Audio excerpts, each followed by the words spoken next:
સમાચાર પર નજર કરીએ તો ખંભાત જીઆઈડીસીમાંથી ઝડપાયેલી નશીલી દવાનો મામલો તપાસમાં કડી અમદાવાદમાં નીકળી ધોળકામાંથી પકડાયું ડ્રગ્સનું ગોડાઉન 100 કરોડથી પણ વધુનો મુદ્દામાલ જપ્ત કરવામાં આવ્યો છે। ડ્રગ્સનું રો મટીરિયલ હોવાનું પ્રાથમિક તારણ। તો ધોળકાના ગોડાઉનમાં રો મટીરિયલ મળ્યું। પુલેન ચોકડી વિસ્તારમાંથી રો મટીરિયલ ઝડપાયું છે।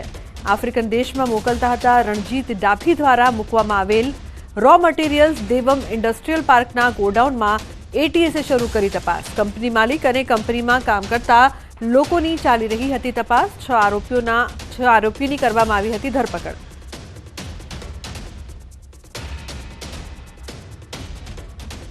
इंट्रोगेशन में पता चलेगा। अभी इतना पता चला कि इसके पास 500 केजी पड़ा था, तो ये हो सकता है पहले भी बना के बेच दिया हो या फिर इसके आगे भी अगर हो सकता है, ये हमको अभी आइडिया नहीं है।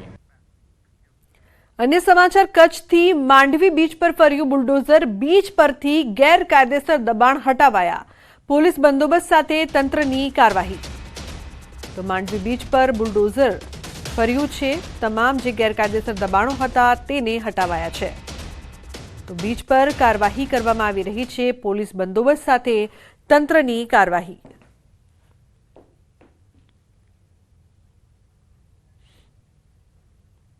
તો વડોદરા શહેરમાં માથાભારે તત્વોનો આતંક। મકરપુરા પોલીસ સ્ટેશન હદ વિસ્તારમાં વેપારી પર હુમલાનો પ્રયાસ। જેલમાંથી છૂટેલા મજિંદરસિંહ રાય નામના વ્યક્તિએ હુમલાનો પ્રયાસ કર્યો। વેપારીએ પૈસા માંગતા યુવક અકળાયો।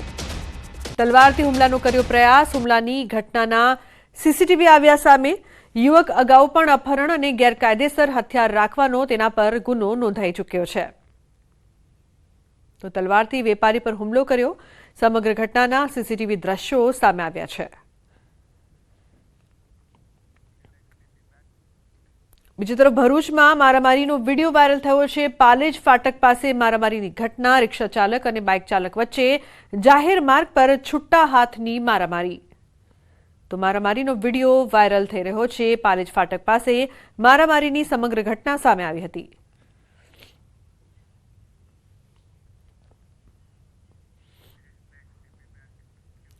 સુરતમાં દુકાન માલિક પર તલવારથી હુમલો કરવામાં આવ્યો છે। જે ઘટનાનું પોલીસ દ્વારા રિકન્સ્ટ્રક્શન કરવામાં આવ્યું છે।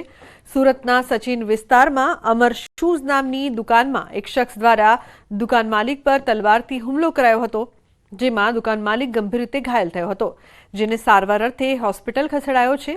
હુમલો કરી હુમલાખોર ઘટના સ્થળેથી ફરાર થઈ ગયો હતો। જો કે પોલીસે હુમલાખોરની ધરપકડ કરીને આગળની તપાસ હાથ ધરી છે।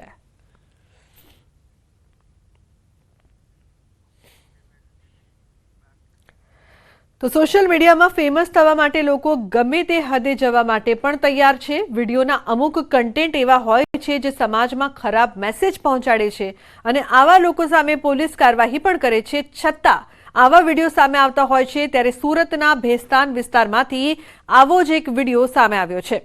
5 જેટલા યુવકોએ એક રીલ બનાવી હતી, જેમાં જાહેરમાં તલવાર વડે જન્મદિવસની કેક કાપી દારૂ પીવે છે અને પછી જે વ્યક્તિ કેક આપે છે તેનો મિત્ર આવીને તેને ચપ્પુ જેવું ઘાતક હથિયાર મારીને તેની હત્યા કરી દે છે। આવા કન્ટેન્ટ સાથેનો વિડીયો સોશિયલ મીડિયા પર વાયરલ થયો હતો। પોલીસને આ મામલે જાણ થતાં આ સમગ્ર ઘટનામાં વિડીયોની તપાસ કરી 5 આરોપીઓની ધરપકડ કરી તેમના વિરુદ્ધ કાયદેસરની કાર્યવાહી હાથ ધરાઈ છે।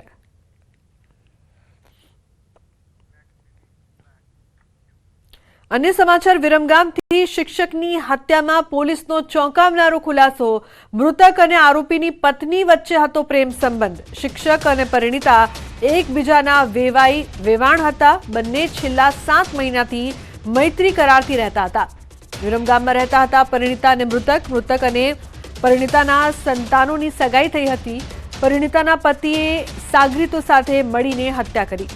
તો વિરમગામમાં શિક્ષકની હત્યાથી ખળભળાટ મચ્યો હતો। પ્રેમ પ્રકરણમાં માર મારીને હત્યા કરવામાં આવી। આરોપીઓ હત્યા કરીને કારમાં ફરાર થયા। હત્યાની ઘટનાના હચમચાવતા સીસીટીવી વાયરલ થયા છે। પોલીસે 3 શખ્સ સામે ફરિયાદ નોંધી। શિક્ષક અને પરિણીતા એકબીજાના વેવાણ હતા। મૃતક શિક્ષક નરેશ ચાવડા શંખેશ્વરની પરિણીતા સાથે મૈત્રી કરાર સાથે વિરમગામમાં રહેતો હતો, જેની અદાવતમાં શિક્ષકની હત્યા કરી દેવાઈ છે। વિરમગામ ટાઉન પોલીસે હત્યા મામલે કલાભાઈ ગોહિલ, અજીત ગોહિલ, જેસન કટારિયા સામે ફરિયાદ નોંધીને આરોપીને ઝડપી પાડવા તજવીજ હાથ ધરી છે।